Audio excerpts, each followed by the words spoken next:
Parity encoder. Previous 10-4 encoder have drawback, okay, which is when more than one input is activated at one time, so will produce incorrect output. So parity encoder includes the logic that when two or more inputs are activated, the output will correspond to the highest number input. So meaning that for parity encoder, it will allow to accept more than two inputs, okay, but the output still produce only one output, okay, which is correspond to the highest input. Okay, for example, when both 3 and 5 are activated, so the output will equal to 5, because between 3 and 5 is the highest value. Okay, so the output will correspond to the highest number input. Right, so how we can derive the logic circuit, or how we can construct the logic circuit for parity encoder. So actually the step same with the previous. Okay, we have 3 steps: a truth table, equation, and also the logic circuit. Okay? So the first step is truth table. So this is the truth table for 10-4 parity encoder. Okay, so how we can derive the truth table for 10-4 parity encoder. So actually the format of truth table same with the previous encoder, okay, except it's actually the value for the input. So if you refer to this truth table, okay, you have several values that equal to x. So what mean by x? So x here is actually to determine that you can activate more than one input, because if you remember in chapter 4, which is in K-map, we also have x value in your K-map, right? So what is the meaning of x in your K-map? So x in the K-map can determine or can represent either value 0 or 1. So actually the meaning of x in this truth table also carry the same meaning, okay? Meaning that x can carry value 0 or 1. Yeah? So if you want to activate more than one number, so x will be replaced by bit 1. Yeah, so that mean by x. Okay, and then what happened to your output? So your output still correspond with the highest input. Okay, so if you refer to this value, okay, so we have one bit 1, okay, only one bit of bit 1 for each row. Okay, for example, for this row, yeah, so you have 1, okay, under decimal 1, okay, meaning that by default you actually activated bit 1. Yeah, and then if at the same time you also want to activate bit 0, so you will put 1 here. Yeah, so meaning that you activated two value is 0 and 1. What happened to your output? So your output will correspond to the highest input, because between 0 and 1, 1 is the highest value. So only one output will be activated. Okay. So this is actually the example. Okay, suppose for the third row, okay, 0, 1, or 2. Okay, is activated, so the output is equal to 0, 0, 1, 0. So this is the truth table, okay, for previous truth table. So actually for this row, okay, so we will look at this row. Okay, so the explanation will be explained for the next slide. So this one, yeah, so this example. Okay, so what mean by x1? Okay, and then this is the output. So this x1 actually can be represent four combination, okay, or four possibility, okay, because I explained earlier, x can represent either 0 or 1. Okay, for example, if you refer to first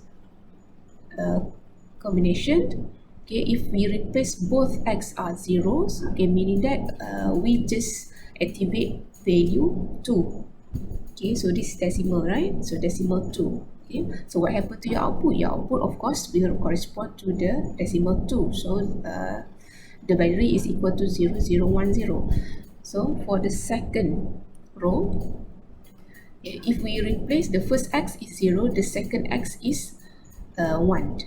Yeah, so the third value is remain 1, okay, for the number 2. Okay, so what mean by this row? Okay, meaning that we activated two value, okay, 1 and also 2. So what happened to the output? The output will correspond to the highest value, which is 2. Okay, so same goes with the next row. Okay, we activated two value 0 and 2. Okay, so 2 is the highest value compared to, sorry, okay, so 2 is the highest value compared to value 0, so that's why it corresponds to 2, okay, in binary. And then the last row, we activated three values, 0, 1 and 2. So what happened to the output? Still correspond to the highest value, which is 2. Okay, so that means by x. Okay, so we just need to show that in parity encoder we can activate more than one input. Okay, so how we can represent those situations? So we need to put one value, okay, that can represent the situation. So we cannot put 0 as the previous encoder that we learned in previous lecture. No, because 0 meaning that you not activated that value, but now we want to activate it. Yeah? So we can put x because it will represent either 0 or 1. Okay. So what about the expressions? Okay, so this is the expression for the truth table. So this expression is actually slightly different with the previous encoder. Okay, so previous encoder, we just take the value of 1, okay, in the truth table for the input. Okay, but now because we want to show that we can take also other values, okay, we can activate other values. Okay, so we need to write the expression, okay, slightly different with the previous encoder. Okay? So actually the expression for parity encoder same as how we derive the expression for SOP. Okay, so you need to remember the SOP in chapter 3, how you derive the SOP expression. Yeah, so when you deriving the SOP expression, whenever the value is 0, you will bar, right? You will complement the variable, right? Okay, you complement the variable. When the variable is 1, so you doesn't have to complement. Okay, and then you end the complement and also the uncomplement value, and then you sum the results. That is the SOP. So actually the parity encoder, how we can write the expression is actually the same way as how we write the SOP expression. Yeah? So if you're referring to A, okay, the output A, so I show you for A. Okay, so A, you have two value of 1. Okay, and then this is the input.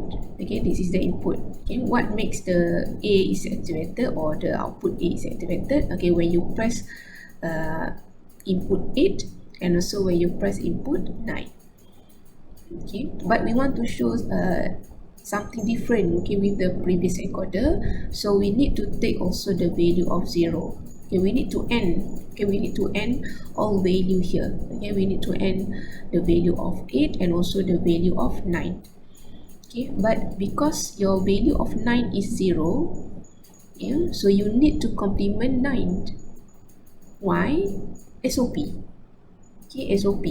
SOP is actually you end the complemented or uncomplemented input variable to make sure that when you end both values, the output will be equal to 1, right? Because SOP, you just concentrate on the output that equal to 1. Okay, your output that equals to 1. So how you can produce the equation? So that's why for A, okay, so you will get, okay, first input is 8. Okay, and then you end with 9 bar. Okay, because your 9 is 0. And then another product term is this one. Okay, plus with 9. So this is how you get the equation. Okay, for A. Okay, so what about for B? B also we use the same method. Yeah, so you will get 4 n5 bar, n6 bar, n7 bar, n8 bar, n9 bar, plus with 5, n6 bar, n7 bar, n8 bar, n9 bar.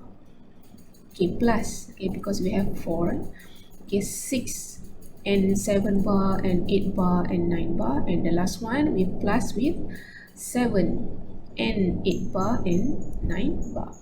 So that's why you will get this equation for A, B, C, and D. Okay, this is how you derive the equation. You just remember the SOP. Okay, and then this equations, okay, for A, B, C is actually not simplified. Okay, so you need to simplify the equation because the second step in designing combinational circuit is actually simplify the equation. So you need to simplify. So this is the simplify. Okay, the process of simplification actually using the Boolean algebra. Okay, so I will show you for A. Okay, so A, okay, you will get 9 bar plus with 9. Okay, so you must remember what kind of theorem that you can use to simplify these equations. Okay, you can choose any theorem, theorem 10, theorem 11, whatever theorem that's suitable to solve the problems. Okay, for this case, I will use theorem 10. So you must remember what is theorem 10. So when I apply theorem 10, so you will get 8 plus 9. Okay, time with 9 bar plus 9. Okay, so remember the theorem 10. Y A plus B C. This is theorem 10. Okay, so you'll get A plus B, A plus C. So I applied this theorem, okay, to this simplification. Yeah, so you will get, okay, 9 bar plus 9 is 1. So this is another theorem, right? Okay, and then this also another theorem. 8 plus 9 times with 1. So you will get 8 plus 9. So that's why you get 8 plus 9. Okay, so same goes with B, C, and D. So I want you to try simplify all these outputs. Okay, and of course the last step you need to draw the logic circuit. Okay, based on the simplified equation, not this one. Okay, this is not simplified, so you need to draw these equations. Okay, so we go for example 2. Example 2, design a 4-2 parity encoder. Okay, so this is the diagram.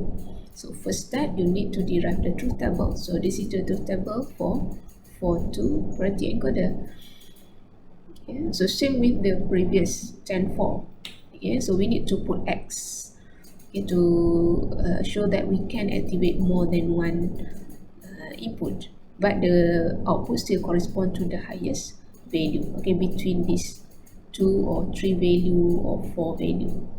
Okay, and for the simplification, okay, the equations. Okay, first you can write the SOP, and then you need to simplify.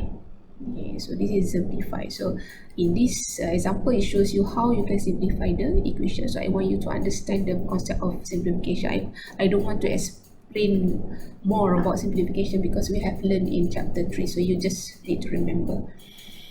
Alright, so this one, if you remember in the previous encoder, we also have another version of 4-2 truth table, right? In full version. Okay, in previous encoder, okay, there are value X in the output. Okay, why? Because previous encoder cannot accept more than one input, so that's why there are some inputs that is actually not occur in this operation. So that's why your output will be have value X, right? But for parity encoder, we can accept the value of more than 2 inputs. Okay, more than one input that activated at one time. Okay, so that's why there are no X, okay, in the output. Okay, so for example, for this row, okay, what mean by this row? Okay, meaning that you activated value 2 and then you activated value 3, because now we are talking about encoder. Encoder is actually converting from decimal to binary. So this it's actually the decimal value. Okay, you press number 2, you press number 3. You just assume this one is actually the calculator. Okay, what decimal value that you press. Yeah. For this row, it's actually showing you that you press number 2 and also number 3. What happened to the output? It will correspond to the highest value, which is 3. Okay, because between 2 and 3, 3 is the highest value. That's why 3 in binary is 1, 1. So you need to convert this decimal to binary. The same goes to this row. You activated 1 and 3 and still correspond to the highest value, which is 1, 1 or 3. Same goes with the last row. You activated all values 0, 1, 2 and 3. So what happened to the output? Correspond to the highest decimal, which is 3. So that's why your value will be 1, 1. Okay, and then you can simplify. Okay, you can simplify this truth table by using K-map. So this one you can use a K-map. Yeah, so you can use K-map for variable. Okay. Okay, but your variable here you will use 0, 1, 2, 3. Okay, 0, 1. Okay, 0, 1, 0, 1, 0, 1. This one is 2, 3, 2, 3, 2, 3, 2, 3. Okay, so the position of bar is actually same with the K-map that you learned in chapter 4. Okay, 2 bar, 3 bar, 2 bar and 3, 2 and 3 bar. Okay, so you just map, okay, the value. Okay, for example, I show you for A. I just show you for A. So A, you have 1, 2, 3, okay, 4, 5, 6, 7, 8, 9, 10, 11, 12. So you have 12 ones. So meaning that you need to plot all ones or map one in your K-map, okay, on your K-map. So the position is cell number 1, okay, 0, 1, okay, 2, 0, 1, 2, okay, 0, 1, okay, 0, 1, 2, 3, okay, 0, 1, 2, 3, okay, 5, 6, 7, okay, 0, 1, 2, 3, 5, 0, 1, 2, 3, 4, 5, 6, 7, okay, 5, 6, 7, and then 9, 10, 11. 0, 1, 2, 3, 4, 5, 6, 7, 8, 9, okay, 10, 11, okay, so 12, 13, 14, 15, okay, 8, 9, 10, 11, 12, 13, 14, 15, and then we simplify. Okay, so we simplify. So here is actually we have 2 loops. Okay, so this is the, I change the end. Okay, so this is the first loop and this is the second loop. Okay, so what is the value for this one? So this is 3. So what is the value for this loop? This is 2. So that's why you will get, okay, A is equal to 2 plus 3. So you will get the equation for A. You can try for B. Okay. So this is how we solve the problem of parity encoder. So I hope you can get the differences between encoder and parity encoder. So encoder can accept only one input, okay, and of course produce one output. Parity encoder can accept more than one input. Okay. The output will produce based on the highest input. Okay, based on the highest input. Yeah. And then the most important thing that you must remember for the encoder is actually the function of encoder. So encoder used to translate between decimal to binary. And so I hope you can get the idea and see the differences between encoder and parity encoder.